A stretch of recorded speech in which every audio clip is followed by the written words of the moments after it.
So hello everyone. सो आज का problem है वैलिड बाइनरी ट्री नोड्स। सो क्या करना है हमें इस प्रॉब्लम में? उन्होंने हमें दो एरे गिवन दिए हैं। First array is left child and second array is right child. What is it mean? Left child array means if हमने अगर जीरोथ इंडेक्स कंसिडर किया तो उस जीरोथ इंडेक्स का लेफ्ट चाइल्ड होगा 1 एंड जीरोथ इंडेक्स का राइट चाइल्ड होगा 0 2 sorry 2. So for every now -1 के लिए क्या होगा? -1 अगर -1 दिया है तो वो जो नोड है मतलब 1 है उसको लेफ्ट चाइल्ड नहीं होगा। यहाँ पे -1 है तो वो फर्स्ट नोड उसको राइट चाइल्ड नहीं होगा। आप देख सकते हैं इस इमेज में, जीरो को लेफ्ट चाइल्ड 1 है, राइट चाइल्ड 2 है एंड 1 को लेफ्ट चाइल्ड नहीं है, राइट चाइल्ड 2 को लेफ्ट चाइल्ड है, वो है 3 एंड राइट चाइल्ड नहीं है। सो क्वेश्चन में क्या दिया है ये तो आपने पढ़ ही लिया। अब हमें क्या फाइंड करना है और क्या चाहते हैं हमसे? तो हमें यहाँ पे क्या करना है? डिटेक्ट करना है गिवन इनपुट्स आर वैलिड और नॉट। सो वैलिड का मतलब क्या? गिवन इनपुट से हम एक वैलिड बाइनरी ट्री बना सकते हैं या नहीं। सो वैलिड बाइनरी ट्री क्या है? सो एक बाइनरी ट्री में क्या होता है, एक नोड को दो चाइल्ड होते हैं यानी ट्री में क्या होता है, एक नोड को एक ही पेरेंट होता है। तो और ट्री में साइकिल नहीं होनी चाहिए। आपने पढ़ा होगा ना, graph is cyclic then it is called a tree. So यहाँ पे ट्री में साइकिल नहीं होती और यहाँ पे एक ही रूट नोड होता है, मतलब एक ही नोड ऐसा है जिसको कोई पेरेंट नहीं होगा, बाकी सारे नोड को एक ही पेरेंट होगा। तो यहाँ पे हमारे पास 3 कंडीशन बनती है। एक जिसमें सारे नोड्स को एक ही पेरेंट होना चाहिए एक्सेप्ट रूट नोड को 0 पेरेंट होना चाहिए और यहाँ पे साइकिल नहीं होनी चाहिए। तो this is all about our question and what we have to do. So यहाँ पे हमने तीनों चीज़ों को कंसिडर किया है। सो यहाँ पे आप देख सकते हो मैंने अनऑर्डर्ड मैप लिया है। अनऑर्डर्ड मैप क्यों लिया है मैं? बिकॉज हम यहाँ पे क्या ढूंढेंगे, अगर एक नोड को एक ही पेरेंट होना चाहिए मतलब इसको इन डिग्री जो है वो 1 होना चाहिए। इन डिग्री का मतलब क्या होता है? इन डिग्री का मतलब होता है वो जो नोड है उसकी तरफ आने वाले ये जो एरो है उसको इन डिग्री बोलते हैं। तो इसका इन डिग्री क्या है? 2 का इन डिग्री 1 है, 3 का इन डिग्री 2 है। तो यहाँ पे it is not valid, 2 parent बन रहे। So for detecting number of parents we used unordered map here and और एक वेक्टर लिया है हमने पेरेंट का। सो पेरेंट के वेक्टर में हम एवरी नोड का पेरेंट स्टोर करने वाले हैं। मतलब यहाँ पे पेरेंट का मतलब क्या है? यहाँ पे हम थोड़ा सा यूज करने वाले हैं यूनियन फाइंड का। सो यूनियन फाइंड क्या होता है? यहाँ पे हम सेट्स बनाएंगे अलग अलग और उस पूरे सेट का एक ही सिंगल पेरेंट बनाएंगे और सारे नोड्स वो जो उस सेट में सारे नोड्स प्रेजेंट है उन सब का एक ही पेरेंट होगा। तो बेसिकली हम वो क्यों कर रहे हैं? Because of that we can detect if there is any cycle or not. अगर आपको यूनियन फाइंड पता नहीं होगा तो आप जाके पढ़ सकते हैं, या फिर मैं एक इन शॉर्ट में बता देता हूँ आपको। सपोज हमारा एक तो 1 से 2 में जा रही है, 2 से 3, 3 से 4, और इन सब का पेरेंट को हमने एक ही रख दिया क्योंकि it is a root node of this chain.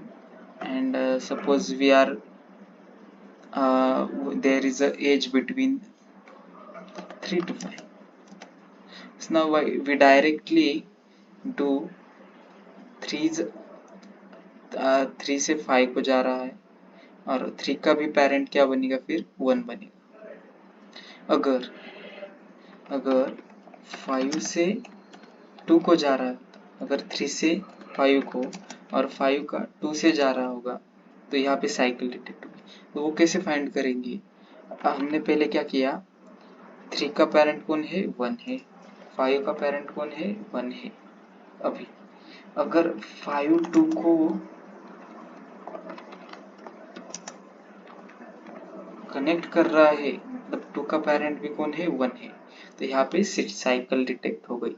मतलब हम 3 से 5 को जा रहे, 5 से 2 को जा रहे, और 2 से 3 को जा रहे, मतलब यहाँ पर एक साइकिल डिटेक्ट हो गई। इस साइकिल को रिमूव करने, इस साइकिल को डिटेक्ट करने के लिए हम यहाँ पे क्या यूज कर रहे हैं, हम यहाँ पे यूनियन फाइंड का सेट, डिसजॉइंट सेट, इसका इस्तेमाल कर रहे हैं। तो आपको इन शॉर्ट में समझ में आ गया होगा what is a union find set. So for that we have taken a parent vector. So now initially every node is a parent of itself. So हर एक नोड खुद का ही पेरेंट होगा पहले तो। उसके बाद हम क्या कर रहे हैं, हम इटरेट कर रहे हैं उस एरे से, और हम चेक कर रहे हैं अगर यहाँ पे देखो उन्होंने क्या दिया है, उस इंडेक्स पर क्या होगा, उसका लेफ्ट चाइल्ड। मतलब यहाँ पे जो वैल्यू होगी उसका जो पेरेंट है वो उसका इंडेक्स होगा। तो यही किया है हमने, यहाँ पे left child of I not equal to 0 होगा। मतलब हमने देखा ना, अगर 1 का लेफ्ट चाइल्ड ऑफ आई मतलब -1 है तो उसको कोई चाइल्ड नहीं होगा, तो उसका चेक करके भी कोई फायदा नहीं है। Okay, if parent of I equal to left child of I. So now here what we had that पहले ही हमने चेक किया है, अगर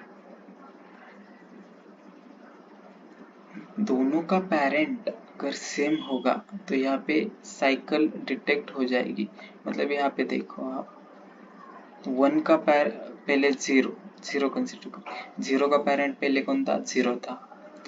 0 किसको प्रोजेक्ट कर रहा है, 1 को कर रहा है, और 1 का और उसके बाद 1 किसको कर रहा है, 2 को कर रहा है, 0 को कर रहा है, और 1 का पेरेंट भी 0 और 0 का पेरेंट भी 0। मतलब यहाँ पे एक साइकिल डिटेक्ट हो गई।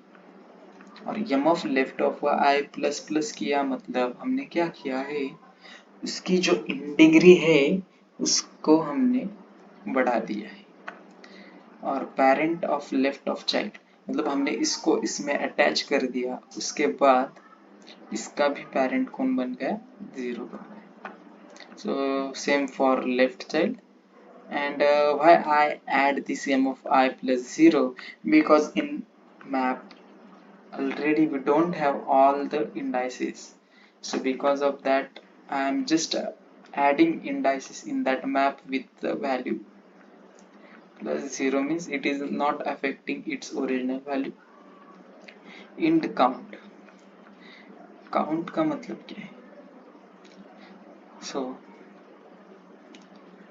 काउंट क्यों यूज किया है, मतलब सारे नोड्स को विजिट होना चाहिए, जो हमारा रूट नोड है उससे सारे नोड को विजिट होना चाहिए। यहाँ पे रूट नोड कौन आएगा, यहाँ पे थोड़ा सा मैंने टोपोलॉजिकल सॉर्टिंग का कंसेप्ट यूज किया। What is topological sorting? In topological sorting हम क्या करते हैं, जिसकी सबसे कम मतलब 0 इन डिग्री है उसको हम पहले लेते हैं। मतलब यहाँ पे देखिए 0 की सबसे कम इन डिग्री है, उसके बाद 1 की आती है और 2 की आती है, वो है 1। सो हम क्या करते हैं इस केस में, सिर्फ हम जिसकी इन डिग्री 0 है, मतलब यहाँ पे बहुत सारे नोड हो गए जो खुद ही पेरेंट्स हो गए, मतलब जिनकी इन डिग्री 0 होने वाली है। So for that purpose what we did, हमने चेक किया है कि कितने नोड्स, मतलब मैंने बोला था ना एक ट्री में एक ही रूट होगा, मतलब एक ट्री की इन डिग्री 0 होने वाली, एक नोड की इन डिग्री 0 होने वाली, और बाकी सबकी 1 ही चाहिए हमें। तो पहले तो हमने बाकी सबकी चेक कर ही दी है। यहाँ पे ए डॉट सेकंड अगर ग्रेटर देन 1 होगा तो फॉल्स रिटर्न करेंगे, मतलब एक से ज्यादा इन डिग्री होगी, मतलब एक से ज्यादा पेरेंट होगी तो फॉल्स रिटर्न हो जाएगा। और अगर 0 है इन डिग्री, मतलब वो खुद ही रूट नोड बन रहा है, तो काउंट प्लस प्लस। अगर एक ही नोड अगर रूट है तो हम ट्रू रिटर्न करेंगे। अगर एक से ज्यादा नोड होंगे जिनकी इन डिग्री 0 है, मतलब वो खुद ही रूट बनेंगे अपने आप का, तो उस केस में आंसर फॉल्स आएंगे। So that's all. And what is the time complexity and space complexity? So you can directly see what is the space complexity. Space complexity is nothing but order of n for map also and for parent also. So it considered as order of n. What is the time complexity? Time complexity is also order of n. Here all for loops are of length n.